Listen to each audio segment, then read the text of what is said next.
Creating positive connections with others has been shown to be one of the most important things that we can do to live a fulfilling and joyful life. But those social connections also have other benefits. There have just been hundreds of studies now that all point in the same direction. And that is that people who have more social connection, so high quality ties, not just the number, but really that feeling of being understood by others, that they live longer. They're less susceptible to all kinds of diseases like Alzheimer's disease, cardiovascular disease, stroke, heart attack. That's where some of the strongest evidence lies, incidentally, is with these really deadly heart diseases. And yet, we are not always that good at creating and maintaining those connections. Which is why we were so intrigued when one of our favorite former guests on the show, David Robson, released a new book on the subject called The Laws of Connection, The Scientific Secrets of Building a Strong Social Network. So, of course, we had to have him back on the show.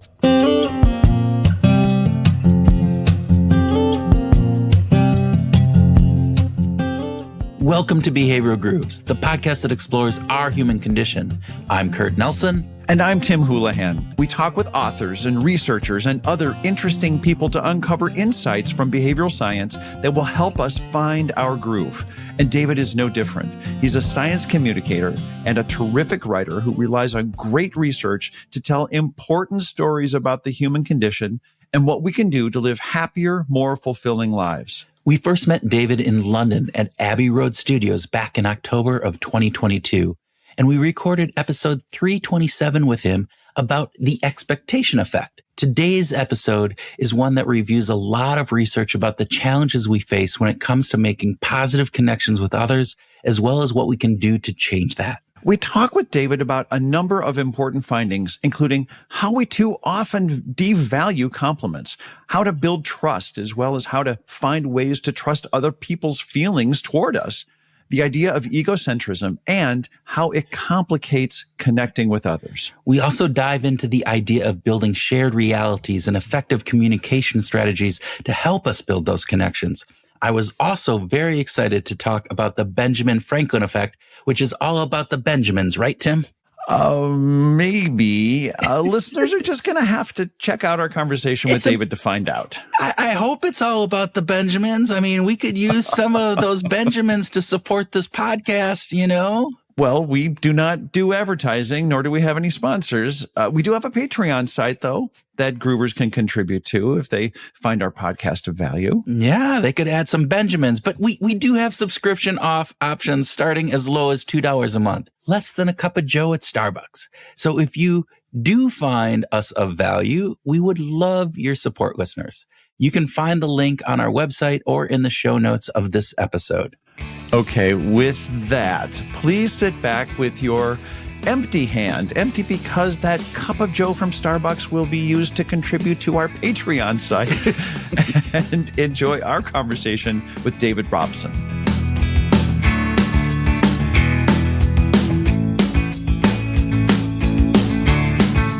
David Robson, welcome back to Behavioral Grooves. Absolutely, my pleasure. Thanks for having me again.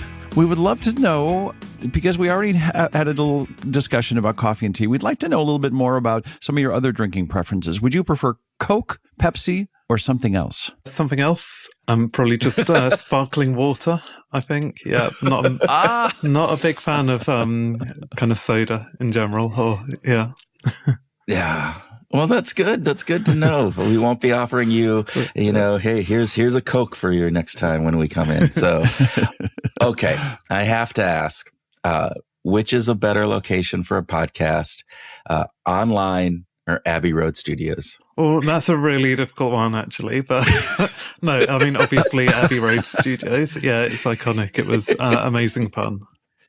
Yeah. So for listeners, if you haven't already listened to our prior interview with David about his other great book, The Expectation Effect, we did that one when we were in London a couple years ago, and we met in person, and we were lucky enough to do the interview at Abbey Road Studios, and it was absolutely fantastic. And it was absolutely great having David there as our guest. And so kind of figured that might be your answer. I know that was mine if I had to answer that one. So. Mine too. Absolutely. Okay, David, third speed round question. If I received a message from J. Edgar Hoover and scrawled in the margins of a memo that said, "Watch the border," should I interpret that as a warning about our national borders or possibly something else? Well, yeah, I see you've been reading my book attentively. Lots of people were considering that it was about his staff, assumed it was about the USA's borders, but no, it was about the margins of the paper, the margins were too small, and he was a real stickler for the presentation of his memos, apparently.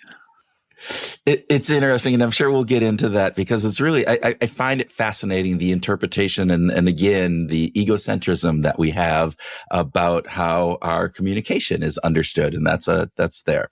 My last question here, and David, you have been such a great guest in the past, and we love all of the work that you do, but I was just wondering, is it possible ever to give someone too many compliments? No, I don't think so. Certainly if you want to compliment me, an endless limit is always welcome. Yeah.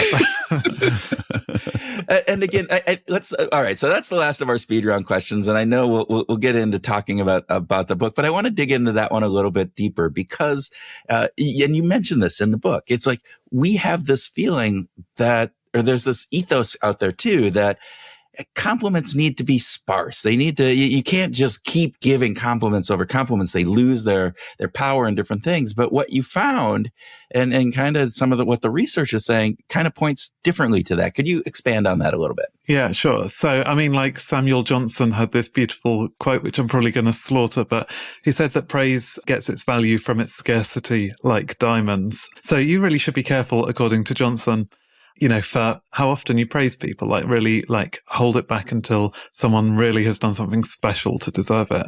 But the research just doesn't back this up at all. And, there are lots of reasons why we don't compliment people enough, besides our fear that those kind of words will become tired over time. We worry that we're not competent enough to deliver the compliments elegantly. We think we might sound a bit kind of cringeworthy, that it'll be clumsy. We might seem unctuous, but, people don't seem to think of us that way when we do give compliments. And there's some beautiful work by Vanessa Bones and also by Nicholas Epley that show that actually just showing appreciation, it's valued as much as it should be. People take those warm words that you've said and it makes them feel appreciated and special and seen. So yeah, it's such a simple thing to enhance connection.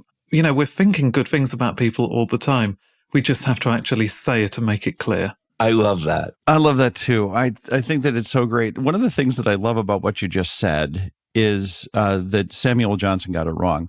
I love the fact that you take a couple of times during the book to actually point out really, really great thinkers who totally got it wrong, by the way, right. by bringing up the research. And we're going to talk more about that. But we are speaking with David Robson today about his latest book, The Laws of Connection, The Scientific Secrets of Building a Strong Social Network. So let's start there. Let's start with, why is social networking and a social network important in our lives? I mean, I think most of us kind of, we feel it very deeply when we feel excluded or lonely. And a lot of us crave just more social support and understanding. Various surveys suggest that around 50% of people feel lonely quite regularly in their lives. But what the research really shows us is it's not just important for our mental health, which it is, it's also really important for our physical health. There have just been hundreds of studies now that all point in the same direction. And that is that people who have more social connection, so high quality ties, not just the number, but really that feeling of being understood by others, that they live longer. They're less susceptible to all kinds of diseases like Alzheimer's disease, cardiovascular disease, stroke, heart attack. That's where some of the strongest evidence lies, incidentally, is with these really deadly heart diseases. And then, also even something as kind of relatively trivial as whether you catch the common cold. The researchers took a bunch of people into an isolated environment and, in fact, deliberately stuck like a sample of the cold virus up their noses and then waited to see how it developed. And people with stronger social networks outside of that isolated environment, people who already came into the lab feeling supported and connected with others were just less likely to develop the cold because their immune system seemed to be stronger. It's crazy, all of the values that social connections and part of that too, I think, and you talk about this a little bit, is just quality of life, the happiness that people feel about their life. And I know the Harvard longevity study and various different pieces have talked to that as well. And so lots of different various pieces about why social connections are really important. How did you get interested in this topic? What was the impetus to say, this is the next book I'm going to write? Because you've written some really great books in the past. And that's not just a hyperbole compliment that I'm doing because I read about it in this book, but you've done some great books. So why pick this topic as your next topic for a book? Well, I mean, so as a science writer, I kept on coming across this research showing how important social connection was. But, I, like many other people, hadn't always felt as socially connected as I wanted to. And that's not to say I didn't have good friends, but, I would still have those moments, where I'd wake up in the middle of the night feeling this sense of what scientists call existential isolation, where you just feel that maybe no one else does really understand me. And that's a really important distinction, actually, that we can have. It's not just about being surrounded by loads of people. It's also feeling that there is that kind of profound, what we call a shared reality between people, where you feel like you are understood and that other people see the world in the same way that you do. And, I've been a very shy person, so actually making new friendships was, always felt like quite a challenge. And even though I've succeeded in doing it, I just never really felt comfortable in those situations, like going to a party where you don't know anyone. That had always been very daunting to me. And the science until recently hadn't really given much advice. But then, about 5 years ago, I kept on seeing new papers that actually were addressing this directly.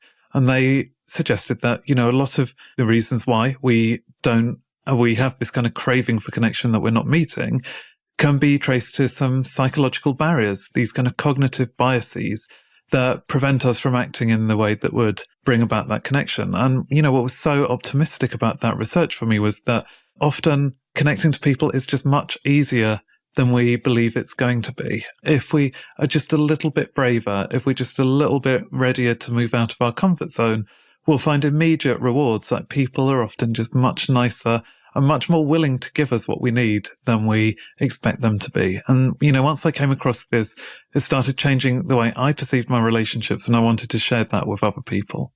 What is it that people get most wrong about their, we have this intuition. You kind of bring up this idea that we have this intuition that sort of says, I'm going to be better off if I just don't take that risk.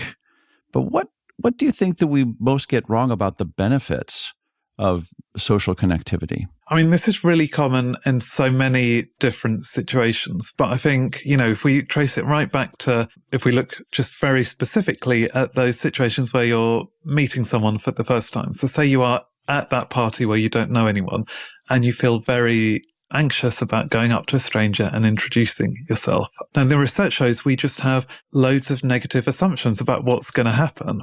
We kind of underestimate our own competence. We think we just are not going to find the right words to say. We think it's going to be really awkward, there's going to be loads of silence and kind of a bit of confusion, and that the other person is just not going to respond appropriately in the way that we would like, that they're going to be judgmental, for example. And so we just underestimate also how pleasurable that's going to be. We think once we get to the end of that exchange, we're not going to feel that great. And the research just shows all of those assumptions are wrong. Those interactions are not nearly as difficult as we expect them to be, and they're much more pleasurable than we think they're going to be. But we just don't do it enough. And I think this is one of the things that kind of helped me the most, was realizing that actually with practice, our expectations become better calibrated. So we actually, if you practice talking to strangers every day, by the end of a week, you already find that your expectations start to match the reality. You realize that it can be pleasurable, so you feel less fear doing it. But I think in most of our lives, we just don't actually look for those opportunities. So it might be weeks or even months between us striking up, a conversation with someone that we don't know. And so we actually just forget how well it can go. I think that's the problem. The spectre of rejection looms large in our mind, and we don't have enough reminders that, that is a very, very rare occurrence. And what's most likely to happen is that people are going to be very warm to you because chances are they might be feeling a little bit lonely too, and they're craving connection. And so when you speak to them, you're almost doing them a favor as well as scratching your own itch. I love the idea of doing them a favor, because I think that's a way of tricking our own selves into feeling a little bit braver. Oh, I'm not just doing this for me and making sure that I want to have my connection, but hey, I'm helping them out because they might be feeling the same way that I am. And I think that's a fantastic way, a lens of looking at this that can help people as we're going through. David, in the book, you identified 13 laws of connection. And I love this. And I love how actually in the book too. So for readers or listeners, you should become readers of this book because it's a really good book. But I love how you also put those laws not always at the front of the chapter. We go all the way through the chapter until we get to the law. And it's a really nice kind of like, what is this law? What is this law? And it comes up. But I'm going to ask you the favorite child question, or at least the top 3 child question here. It's a podcast. We want to leave some kind of mystery about the book, but do you have a favorite of the laws of connection, or a top 3 maybe, or one that, hey, this one is just kind of a little more special than the others? Yeah, I do. So I think it's almost like the law that kind of really got me going with all of this. And it's related to what we've just spoken about, but it's slightly different. And it is just to trust that other people probably liked you as much as you liked them. And this emerges from a phenomenon called the liking gap. And so, I've spoken about how those first interactions with people are often much better than we expect them to be. We, enjoy the experience. But unfortunately, once we leave the conversations, we still have some kind of negativity. When we think about how it went, we're too self-critical, basically. We assume that we didn't come across as well as we wanted to. And so we think that even though we liked the other person and really enjoyed the conversation, we assume they didn't like us as much as we liked them. That's the liking gap. And the research shows, on average, it's a fallacy. Like, people do like you as much as you like them. And we have every reason to think that, but we just get a little too caught up in the rumination of thinking of all of the faux pas we might have said, worrying, but all these errors that we blame on ourselves. But the other person's probably not thinking about that. In fact, they are likely worrying about the things that they said that might have been awkward that you have completely forgotten about, because And that actually comes up when you look at even very specific situations. If you imagine going to a dinner party and you're the only person who hasn't remembered to bring a bottle of wine. Yeah. We just assume that other people are going to judge us far more harshly than we would judge someone who did the same to us. In fact, on average, we expect the other person to be about twice as harsh as we're going to be. And it doesn't make sense, really, because, when you look at everyone, they're all doing this overestimation. And so, just for me, just hearing about the liking gap and about this research that shows that people just aren't as judgmental as we expect, and they are warmer, kinder than we expect.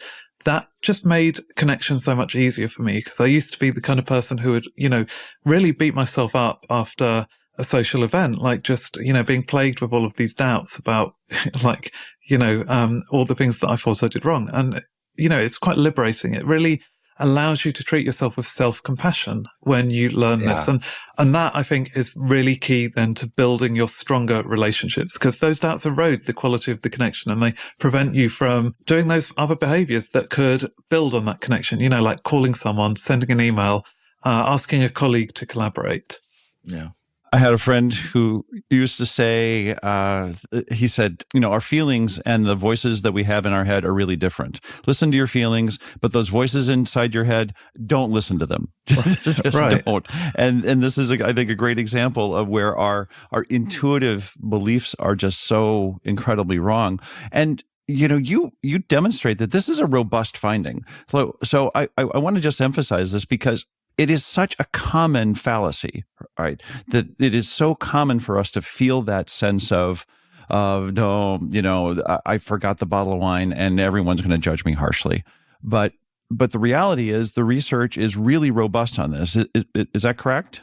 Yeah, absolutely. I mean, what I love about this new research from social psychology is that a lot of the papers have multiple replications, within the single paper. Like they've been repeated many different times, examining all the different possible explanations, and, the results still emerge again and again. So we can have a lot of confidence in these findings. And I find that very reassuring when I'm kind of putting my kind of skeptical hat on as a science writer. But yeah, and it's very common, across all of these samples, they're finding the same thing, that the liking gap exists in people's perceptions, but it's not true in reality that other people are judging you as harshly as you're worried about. Yeah. Yeah. So this kind of ties in, but I found the section on egocentrism to be particularly insightful, right? And you can tell from the speed round question with J. Edgar Hoover and different pieces that obviously that was there. For our listeners, can you describe what egocentrism is and then how can it get in the way of forming these positive social connections? Right. So most neurotypical people have something called a theory of mind, which they develop, around 3 to 5 years of age. Yep. And that is just the fact that you can put yourself in someone else's shoes and you recognize the fact that they might not know what you know, believe what you believe. They might not be able to see what you see from your perspective. And so we have the capacity to do that. But what is often has been neglected, I think, in the past is that it's not just like this kind of thing that you develop at 5 and then you just use without, you just use it time and time again without making any errors. What the research really shows is that actually theory of mind is quite cognitively complex. It's tiring. It takes energy. And so often we just don't use it. So we're still operating like a 3-year-old who's not passing a theory of mind test. And we just do this all the time in lots of different situations. And it leads to a bunch of other kind of biases. So one of which is the illusion of understanding. So we expect that if we understand something that we've said, even if the wording is ambiguous, we just assume that the other person is going to understand that too. And that can lead to all kinds of cases of miscommunication, like the example with J. Edgar Hoover that we mentioned. For him, it was totally obvious that when he said, watch the borders, everyone would be thinking about the borders of the page because he was. He didn't consider that his staff who, in the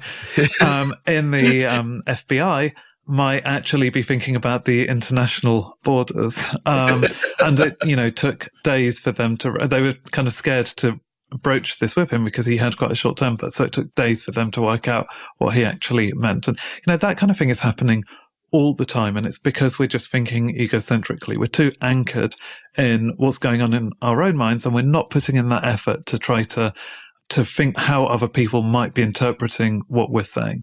I see that quite often in the organizations that I work in, particularly with leaders who they've been thinking about something. They've been working in a small group of people and talking about things in various different pieces. And then it's finally time to share that with the rest of the organization. And they just assume that everybody is on the same page with them and understanding all of the background information, all of the different, viewpoints that they're taking that might be like a total shift in strategy for them and different pieces. And they don't take into account that they haven't the employees necessarily haven't come through that same journey and experience the same kind of insights that they have.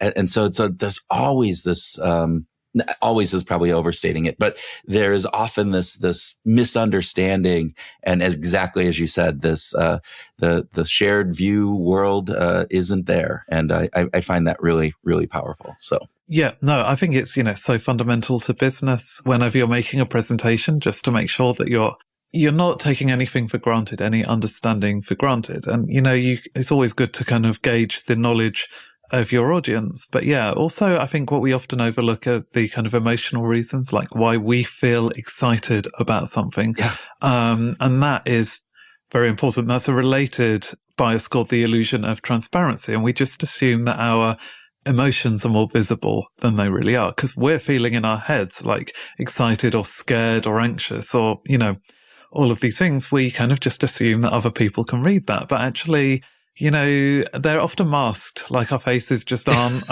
as revealing as we believe they're going to be. And so just saying what you feel is often a very powerful way of making sure that there aren't these misunderstandings. So my smiling and shaking my head are not enough to just show like, hey, I'm really excited about this, right? But tell us the love, Kurt. Tell us the love. Yeah, I mean, that's exactly it. One of the things that I love about your writing, David, is that you're very intentional about the kinds of words that you use. We've had guests who are happy with a clever turn of phrase when it comes to chapter titles or things that they're discussing. And you are very intentional about it as a science writer. And it's something that I think I can speak for Kurt here, we both really deeply appreciate. So when you titled a chapter, The Art of Conversation, it certainly got us thinking, okay, this is a science writer. Why the art of conversation and not the science of conversation? Yeah, I mean, I guess so. I mean, I think this actually applies to lots of other chapters as well. In that I think like it's social connection is a science as well as an art. So the guidelines that I give absolutely, are all evidence-based and should be confident that they're good guiding principles. But I mean, we do also have to we have to be flexible in the way that we apply them. So for example, when we were talking earlier about kind of paying compliments, you have to adapt that to each person. It's not enough to just superficially kind of think, oh, I'm just getting, you have to think, what is this person really, what personal qualities are they showing that I can, that I appreciate and that I can then genuinely and honestly compliment them for. So I think I'm trying really to try to get people to think of these guidelines as something that will direct their actions, but like it's not a kind of algorithm that you can apply, without putting in a lot of thought and care and creativity as well. And that applies to the art of conversation. I give these guidelines like we should be asking more follow-up questions. We should be engaging in self-disclosure. All of these things are important, but you have to make sure it's personal and you can't just apply it as if you're some kind of AI that's just being given a set of rules to use without any creativity. I'm glad you brought up the follow-up questions because that was the part for that chapter that really stuck out for me because in there you bring up a whole kind of categories, different categories of types of questions that we can ask.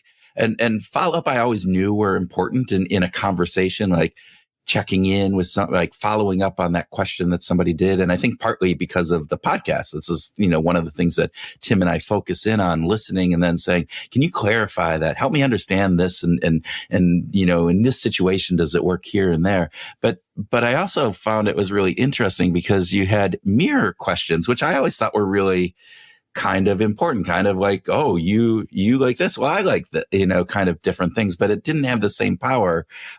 So what makes follow-up questions so good for this type of connection? Right. I mean, I think it has become a kind of cliche. Oh, like the key to connection is that ask more questions. And but it just had been really, it hadn't been specific. I mean, even with that advice, people just don't ask enough of any types of questions, actually. So, I mean, I've had these conversations with people where you can go for 2 hours and they won't ask you a single thing about what you think, what you've been doing. They just have no interest in your life. So asking more questions is a good general principle. But yeah, then the type of questions really matters. And I think so you have icebreakers, hey, how are you?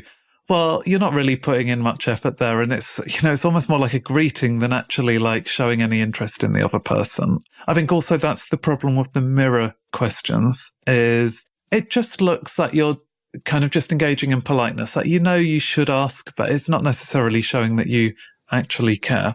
The thing about the follow-up questions that's so good is that it really shows that you have been paying attention to what they're saying and that you want to know more. So you're entering a shared reality with that person by delving deeper. It shows you are listening and it shows that you value them. That, those are the ones that in, say, speed dating events, those are the ones that really predict how successful people are in getting that second date.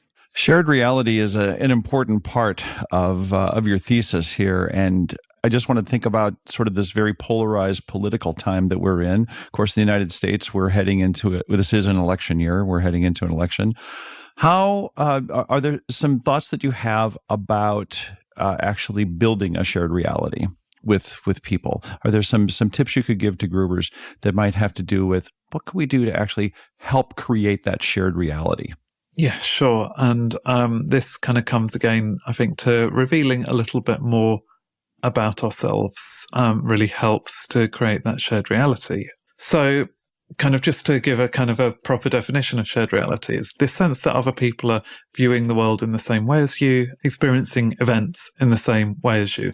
And the more intimate that kind of shared reality can be, the better. So it's not just like we're both Democrats or we're both Republicans, but it's also, like we're both experiencing the same joy at the same sunset, or we're both laughing at the same joke, or we both have chills at the same point in a particular song.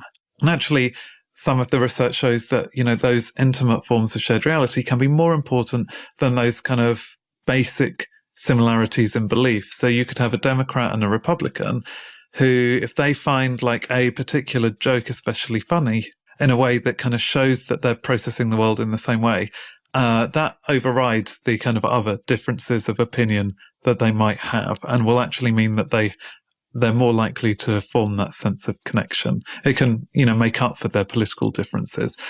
But, for a shared reality to occur, we actually do have to let people know what's going on under the hood. Like we have to let them know what we are thinking and feeling. And most of us just are too shy about that self-disclosure. And the research shows that we shouldn't be, because people tend to be more interested than we expect them to be in our inner lives. They want to know.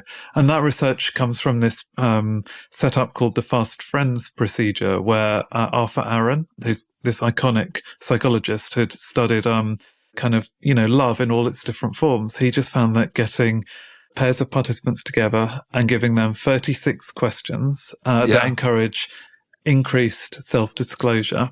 Some of these questions are quite bizarre, I find, but fascinating. It's like, do you have an intuition about how you're going to die? Or if you had a crystal ball, what would you like it to tell you about your life and your future? Or if you could have the body of a 30-year-old and the brain of a 90-year-old, or the body of a 90-year-old and the brain of a 30-year-old, what would you prefer? It's really making you think about some of the things you really value in life. And when people talk about those things, when they share those inner thoughts and feelings, things that might feel quite revealing and you might almost be embarrassed about telling another person. But when two people do that, they create that shared reality and they feel much closer than when we engage in superficial small talk. So, David, I have to tell you that I actually used some of those questions with my wife of 25 years over dinner the other night. We were talking and I'm going, all right, this is mind blowing for me. And here are some of these questions. And we had the conversation. And for the most part, it was like, oh, yeah, I could anticipate that. But there were others where it's like, oh, that was really interesting. And then we got in. And so that understanding of the other person, even those people that we should or feel like we probably know really well, even asking some of those more intimate questions and sharing some of those lends itself into a deeper understanding and I think a better component of this. So it was really fascinating to just take some of those and in the book you have you list out some of them, but you also then have a connection. You point to where people can go and find all 36 of them. And it's really fascinating. So thank you for that. And just, I actually used it with my wife. You have a whole chapter on disagreements. And one of the pieces that I found interesting on this was that you state that the research shows that social isolation can push people to more extreme positions and that disagreements, as you say, can exasperate those feelings. So what can we do to overcome that? And you list out a couple different things in the book, but just in general, what can we do to overcome those kinds of disagreements and when we face them?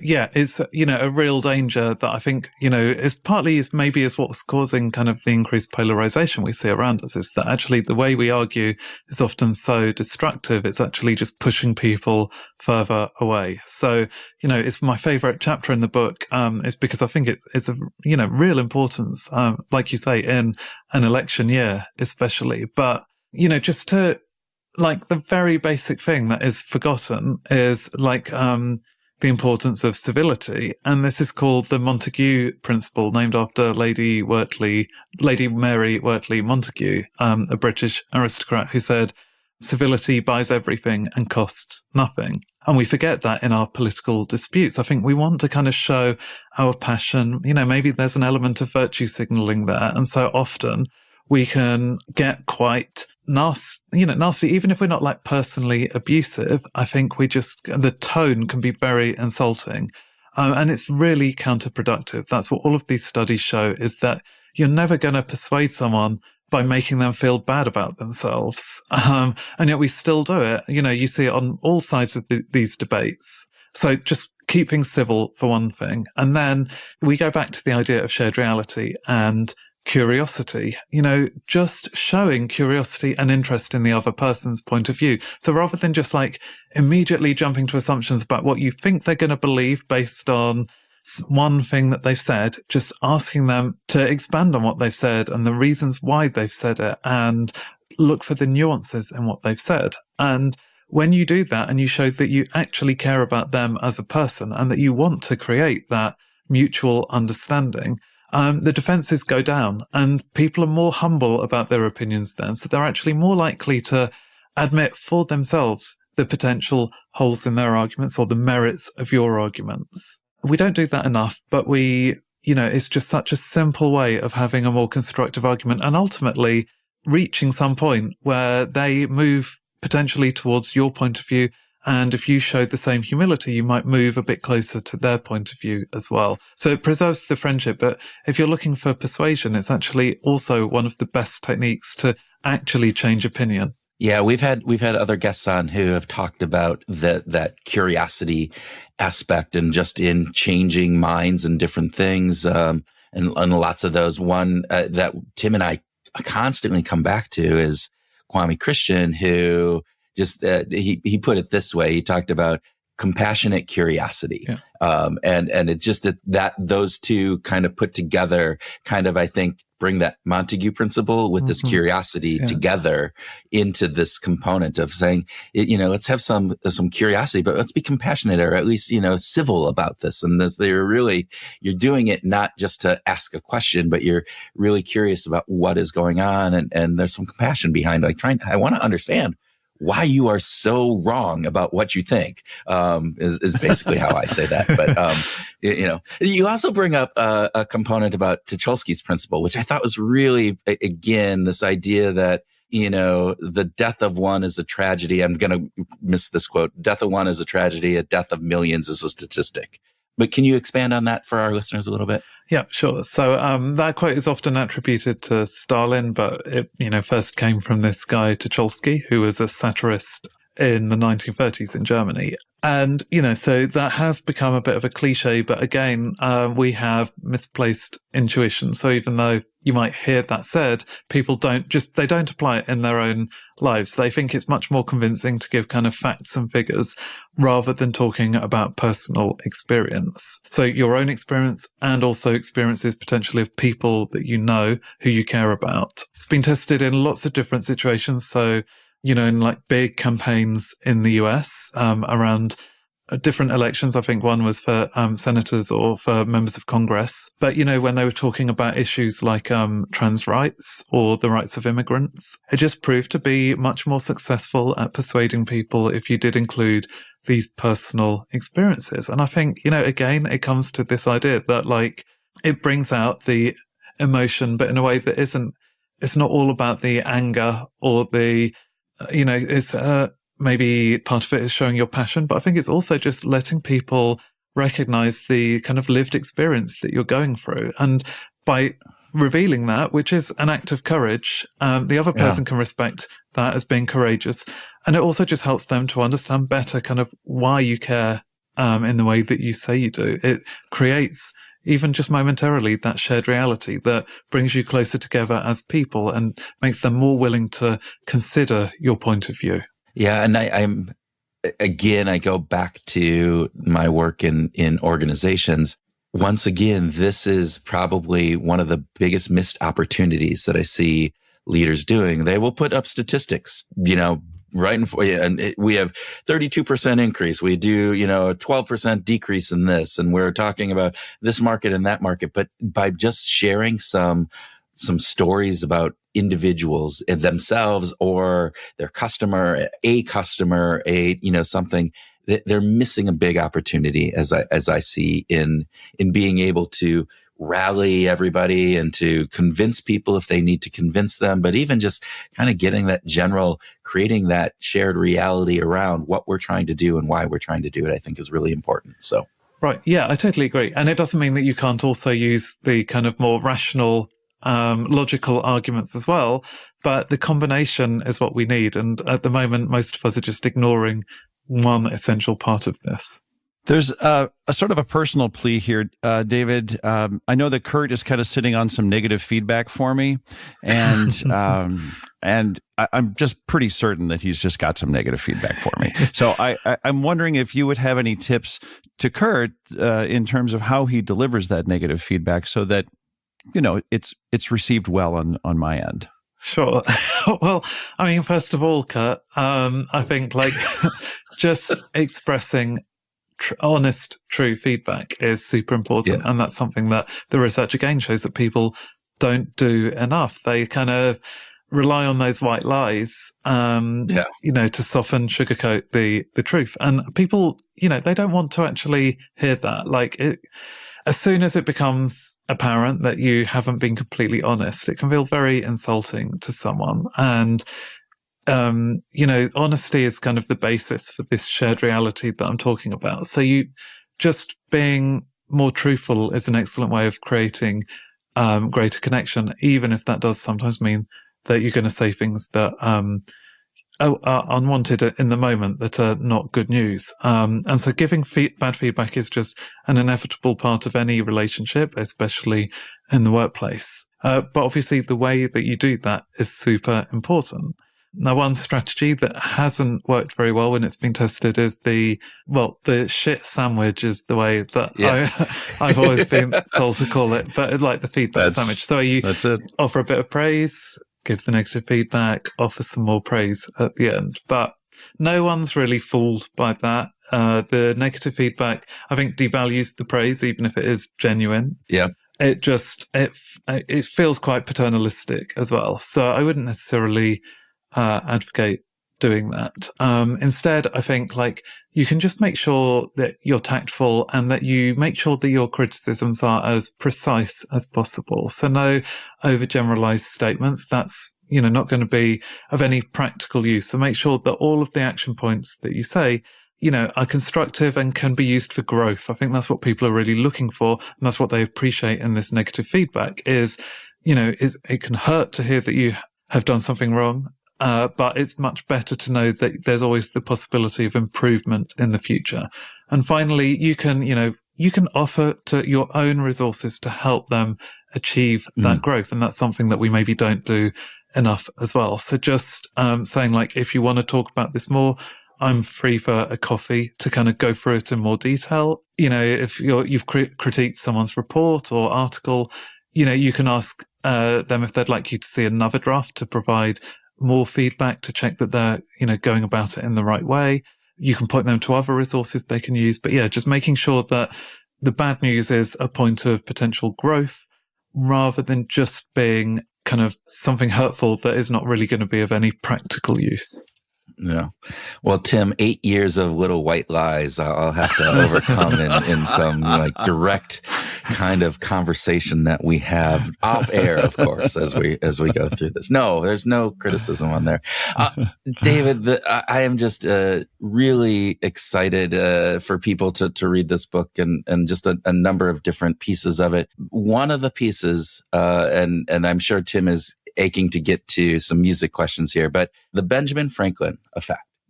is one that I have always appreciated. And you wrote about it, I think, really eloquently and really nicely here. Can you explain for our listeners what the Benjamin Franklin effect is and why it works? Sure. Yeah. So Ben Franklin, in his autobiography, describes having this rival in Pennsylvania's General Assembly. Someone who just he didn't get on with and wanted Franklin to be removed from his position as a clerk. So Franklin considered, could he use flattery? Well, as we've seen, it might have worked, but actually he thought that it would just be better to ask for a favor instead. Yeah. And so he did. He asked if he could borrow a book from this guy's extensive library. And then the guy agreed, and he found that forever after, this guy had gone from being a rival to being an ally. The fact of him having helped Franklin seemed to make him like Franklin more, which is quite remarkable. And then there's just been a bunch of research that has replicated this, scientifically, some from America, other studies from Japan, where there is a term called am I for this whole concept of how actually asking for support can sometimes be the best route to cementing a relationship and creating connection. And I think it's something that we can just all use in our own lives, because far too often we struggle by ourselves because we assume other people don't want to help us, that asking for help will make us seem weak, or that we'll be a burden on that other person. But more often than not, people are genuinely happy to help you. And actually, again, they can receive this well-being boost themselves. When people act kindly, they actually feel happier themselves, and it can even do things like reduce their own blood pressure. And so going back to this point of the art and the science of connection, we have to use our common sense there. Sometimes we're going to see that people are already kind of overburdened, and we don't want to add to that. So we have to be sensible. We have to give people plenty of opportunities to say no as well when we ask for help, especially if it's, it's going to take quite a commitment from them. So giving them a bit of time to deliberate, maybe even sending the request as an email rather than putting them on the spot in a face-to-face encounter. All of those things can make people more comfortable about saying no. But the optimistic truth is that, if people can help, they're quite likely to do so. And the fact that you ask them is a mark of respect, and then they're more likely to appreciate you afterwards as well. So it's just another way of strengthening that bond. David, let's talk a little bit about music. My pleasure. Last time we met, we were at Abbey Road Studios, and you expressed your love for 60s and 70s music, which was a delightful surprise to me, by the way. We talked about Judy Collins, which I hope we can get back to if we have time. But in the book, you talk about a beautiful collaboration, an important connectivity between Leonard Bernstein, Jerome Robbins, and Stephen Sondheim in the creation of West Side Story. And I was wondering if you could just spend a minute on that. What made that connectivity so meaningful, and why you chose to include it in the book? Yeah, sure. So, we've spoken about the health benefits of connection, but actually, it's a real boost for creativity. And there were some beautiful studies performed about 10 to 15 years ago that looked at the social connectivity between different people working on Broadway, throughout the 20th century, through periods of boom as well as periods that kind of, were bust periods, basically, where a lot of musicals were failing at an alarming rate. And what the researchers found was that the social connectivity of the individual producers, choreographers, librettists, composers really seemed to predict which musicals would be successful and which wouldn't. And West Side Story is obviously the best example of a great success. And what you found with the social network there was just that it included these members that, had some kind of old hands, some newcomers. It had a couple of people who had worked together, some who had come in from different groups, and it just seemed to be the ideal combination. What the less successful musicals always seem to be created by just a group of people who had worked together repeatedly in the past without having any new connections coming in. But actually with West Side Story, what happened is that, we had, Stephen Sondheim was part of it, I think, as well. And it was just this amazing mix of like people who are all bringing their own individual takes. It's like creative cross pollination, I call it, because it's like they'd worked in different groups, they were bringing that experience together, and they're mixing all of those ingredients into something that had never been seen before. And that's what really seems to be crucial for creativity, is that cross-pollination of ideas from people with all different backgrounds, so you can break the existing norms of the genre and produce something truly groundbreaking. I feel like I don't have anything else to say about that other than I'm so happy that you address that, because it resonates with my own experience. And the importance of working with a variety of different people in creative forms, and to bring in those new ideas. And it's so true in business, of course, as well. That is so true. Just real quickly, a last question here for you. Again, when we were at Abbey Road, you talked about Judy Collins and her then recently released album Spellbound that she created in her 80s. What are you listening to now? I'm afraid I've become just a really obsessive Taylor Swift fan. So I'm listening to the Tortured Poets Department. I just really love her songwriting on that album. You know, I love the anthology edition as well. I think some of those tracks, like The Prophecy, are easily as strong as the original songs on the first edition of the album. So I have, a lot of respect for her craft, how prolific she is. You know, I think it's amazing, her creativity, that she just, is writing so many songs, and I think touching on so many different ideas. You and my daughter would get along just absolutely. Oh, really? Yes. Every new, like they did a listening party for the when it came out with her friends online, and then realized that, it was a double album, and they had to get up for school the next day. Yeah. That was not good. So they hadn't encountered that part of it. And, David, thank you. This has been absolutely, as always, it is absolutely wonderful talking with you. We so appreciate your work, your ability to communicate these scientific principles in a way that not only make them understandable, but they're actionable. And so thank you very much for writing the book and for joining us on Behavioral Groups. It's a pleasure, as always. Yeah, thanks so much for the interesting conversation.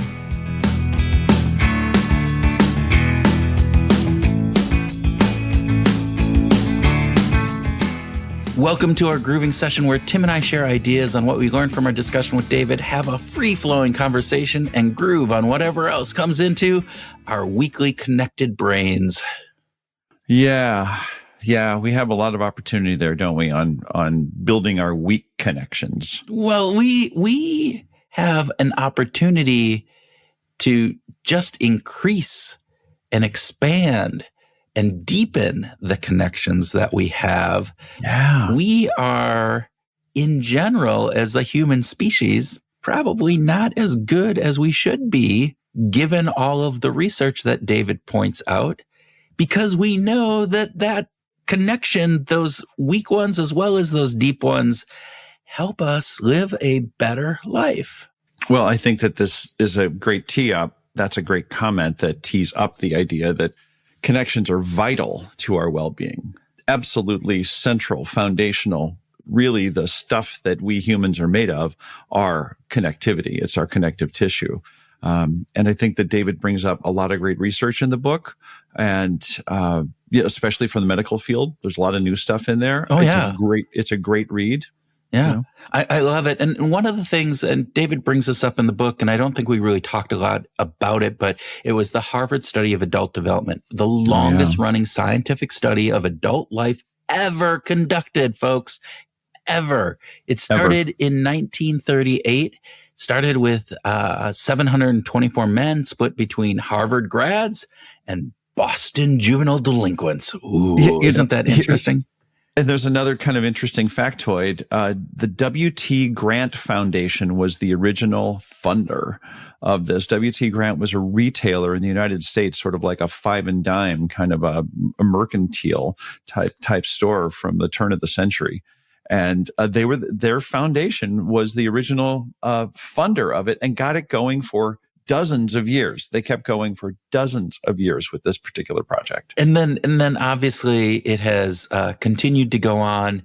And currently they've been adding people throughout. I think there are 13 people now in the study, including offspring from some of you. Yeah, 1,300 people in the Is study. that what I said? What did I say? You said 13, which would got quite a bit smaller. I meant 1,300. In my head, I said 1,300. I guess in my mouth, it did not come out as 1,300. It just came out as 13. Forgot the whole 100 part. But Yeah. what I love about this is that it's expanded. They're including some of the offspring, some of the children of the original participants, and it is continuing. It is ongoing as today, and it's currently run by Dr. Robert Waldinger. And if anybody knows him, as any connection, we would love to have Professor Waldinger as a guest on the show. So if you can make that connection, we would love it. But I think, Tim, this is the real piece, and this ties back into what David is talking about, is that the study found that the people who stayed healthiest and lived the longest weren't necessarily the richest people. They weren't the ones who, did exercise all the time. They didn't necessarily eat any better or worse. It was people who had the strongest connections to others. Say that again. This is so important. The people who have lived the longest and stayed the healthiest were the people who had the strongest connections to others. Yeah. And so part of this is that they hypothesized that the warmth of these connections had a direct positive impact on their health and well-being. The fact that you have these close connections or these connections in your lives, you have people looking out for you who can notice things about you, can take you to your doctor's appointment when you might not be able to do it on your own. All of those other factors, as well as just the social connection aspect of it itself. And so I think this is fascinating when we think about this. It's really similar for me to the research that's being done by the Blue Zones, and the Blue Zones is an organization run by Dan Buettner. I have some fun personal stories about Dan, but this is their work at Blue Zones reinforces this idea that our social connections are vital to living a healthy life, not just a longer life, but Blue Zones tracks people who are living north of 100 years all around the world. And it's conclusive that one of the foundational elements is that they have good social connections. Yeah. I think what's also interesting, at least what the Harvard study found, is that as we become older, we become happier. So I think that is really cool. Okay, so I'm getting happier as I get older. So there you go. I like that. Yeah. I like that. Okay, so how can we use that to help us find our groove? What is it that we need to do to make these social connections better and more functional? Well, we can. David brings up a number of different things, which we'll get into. But I think just realizing, and again, I know knowing is not doing, right? But at least understanding that we are social creatures and that we want these connections, and that those connections have the added benefit of health, happiness, and longevity. Mm-hmm. Boom. So that should mean I should be more motivated to go out and to purposefully try to build my social connections, to expand and deepen the ones that I already have.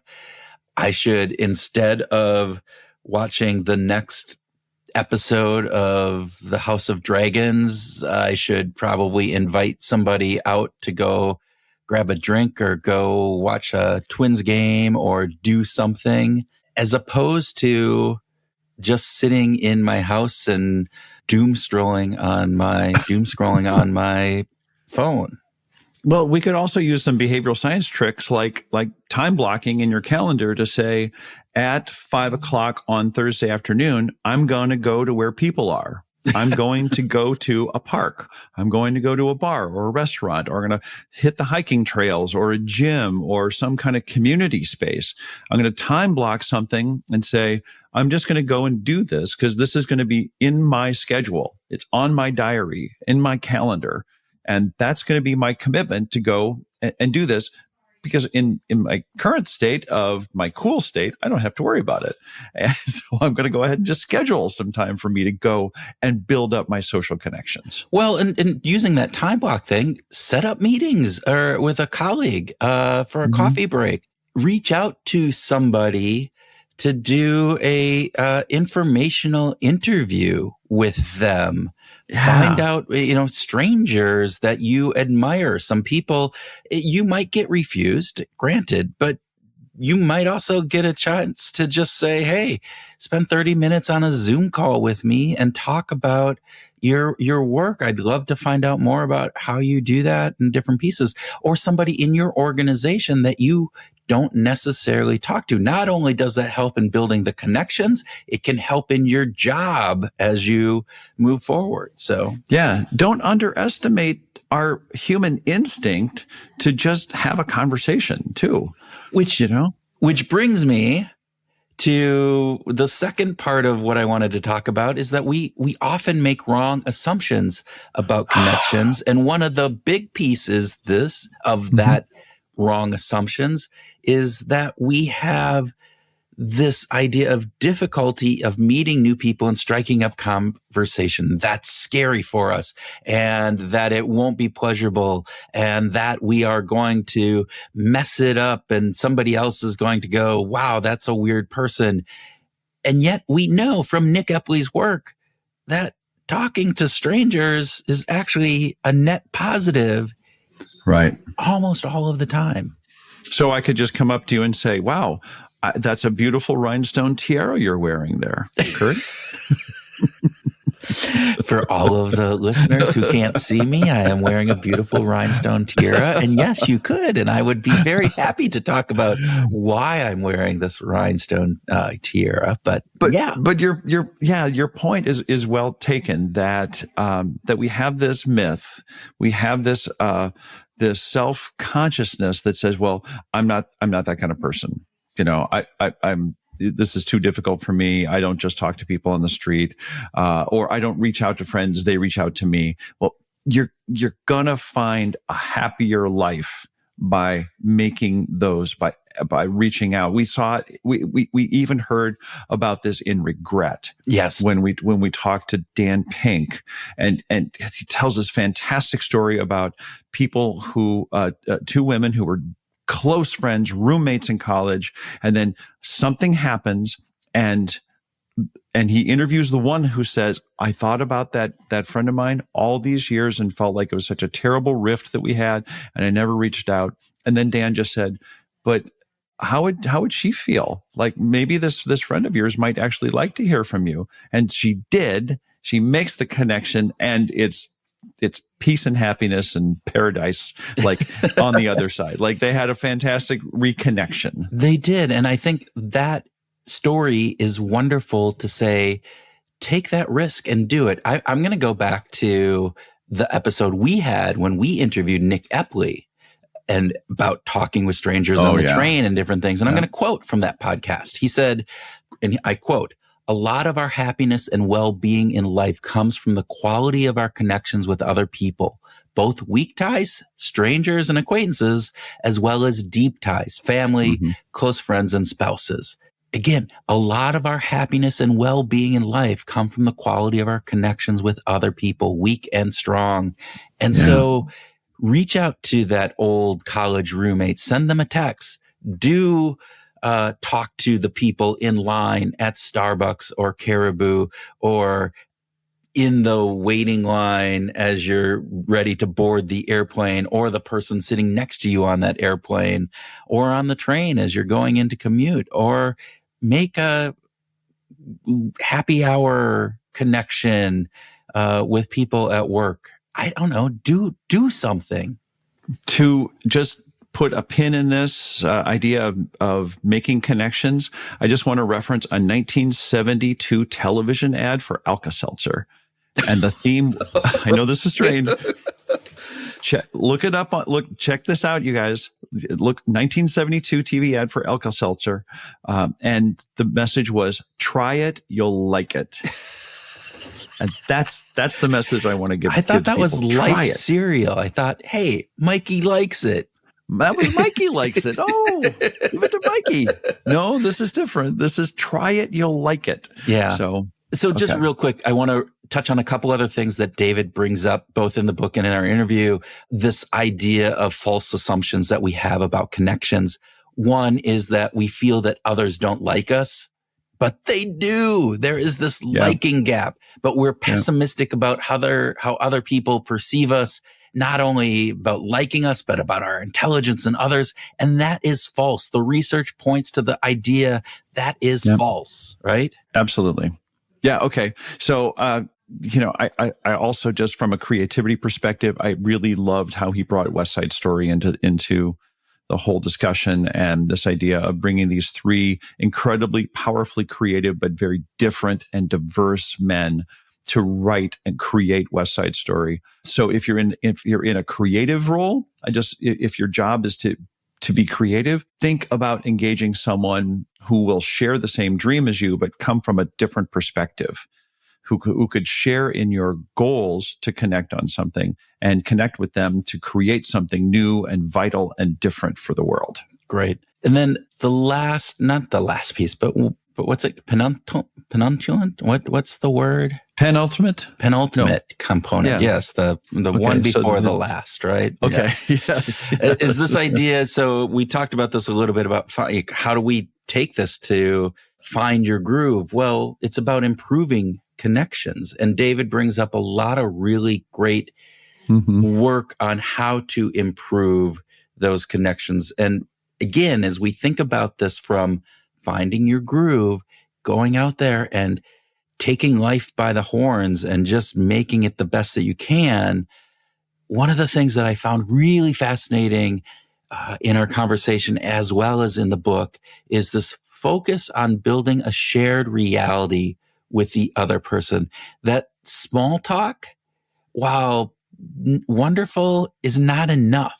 It's the real things that have meaning. And he brings up some really good ways. It's about asking questions of the other person, particularly follow-up questions. As we like to say all the time, be compassionately curious. Tell me more about how'd you get here? How did you get on this train? What is it that you're doing in life that gives you passion? Those types of questions, which feel like really weird to ask sometimes, but people love them, and we are more likely to share than not. Are we going to owe a royalty to Kwame Christian for compassionate curiosity? My God, we use it all the time. If we do, we're already poor. We're going to be like in debt. We're going to file bankruptcy here because, man, it's like Kwame's component on that compassionate curious is just it's fantastic. Yeah. Okay. So the thing in this whole idea of improving connections, the thing that really struck me was the need to escape our egocentrism, right? To focus on how other people see things, not just how you see things. And this just hit me over the weekend. I was traveling. I was actually doing a show in St. Louis and ran into a bunch of people. And there was so much language by one person that was like, well, that's just the way it is. Oh, like this very definitive black and white, it's like, and basically kind of saying, I know. And so I'm letting you know that I know that this is the way it is and not the way that you want it to be. Or she also said things like, well, that's just impossible. Like what I just said is true. And what you're saying is not true. And that egocentrism, comes from an inner voice. And I think that we have to really be careful to kind of silence our inner critic when it comes to writing off other people and say, well, wait a minute, maybe there's something about what that other person is going through that could be valuable or meaningful, and reduce the volume of I'm right all the time. Going beyond that, even, Tim, I see this in organizations where leaders are looking at things from their perspective, partly because they have more information. They have been in these meetings talking about these things for maybe months at end. And then they try to explain them or tell them to others. And the egocentrism of having all of this information or where they're coming from or what's important to them, as opposed to taking a step back and going, what would it feel like to hear this or to have this conversation from their perspective, from where they're sitting? Yeah. And again, David uses a great example of looking at this cabinet that kind of has some open pieces and some closed kind of cupboard areas in the book.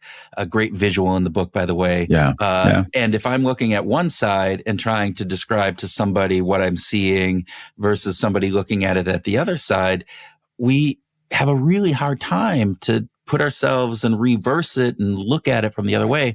And I think leaders need to practice this. I think we all need to practice this, but I think leaders need to practice this particularly strongly and make sure that they are really focused on pushing the other piece. So, yeah. I'm just reminded of John Donne, the great poet, the 16th century poet, said, "No man is an island."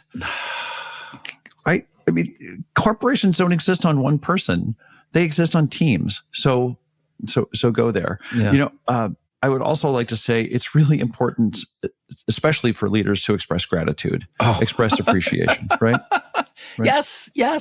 Here's the other thing that I loved is civility.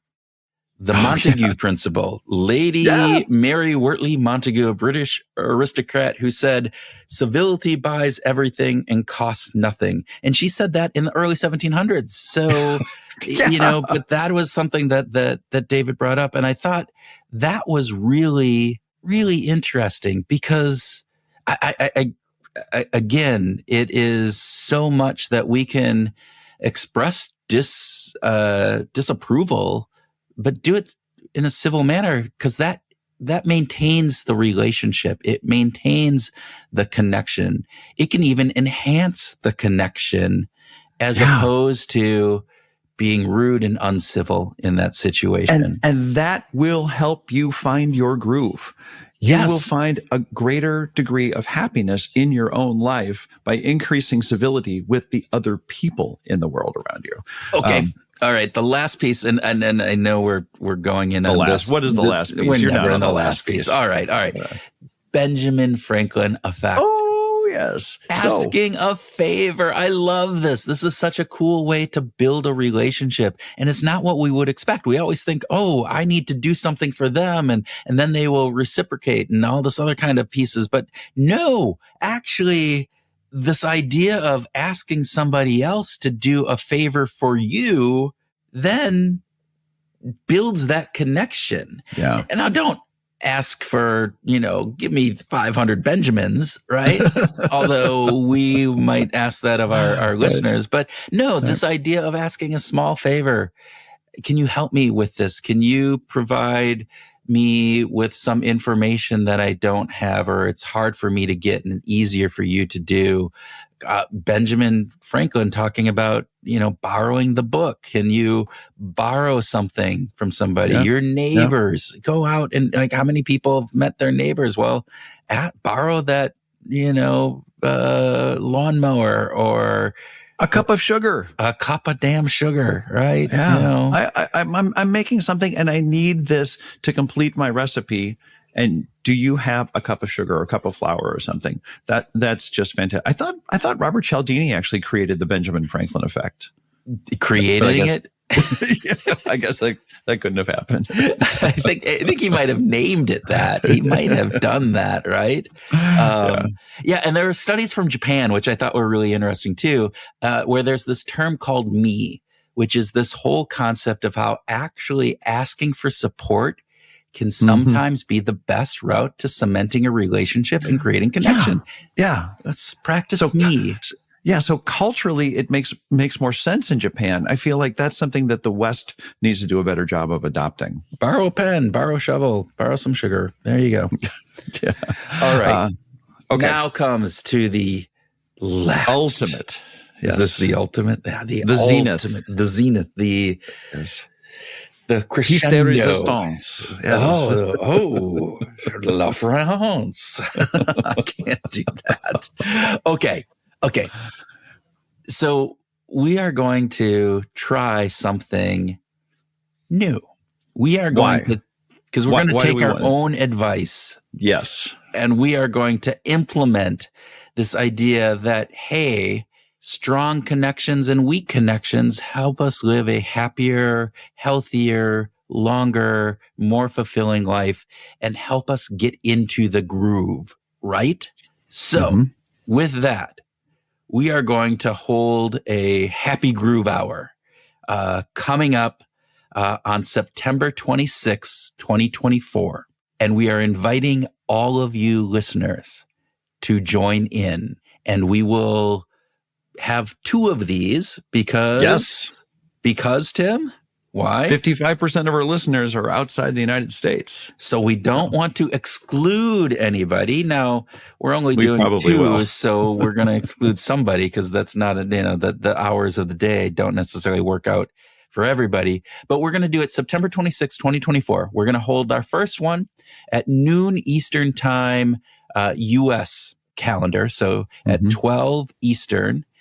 Hopefully we can, that's still early enough in the evening for many people in Europe and Africa, and we can have them join in.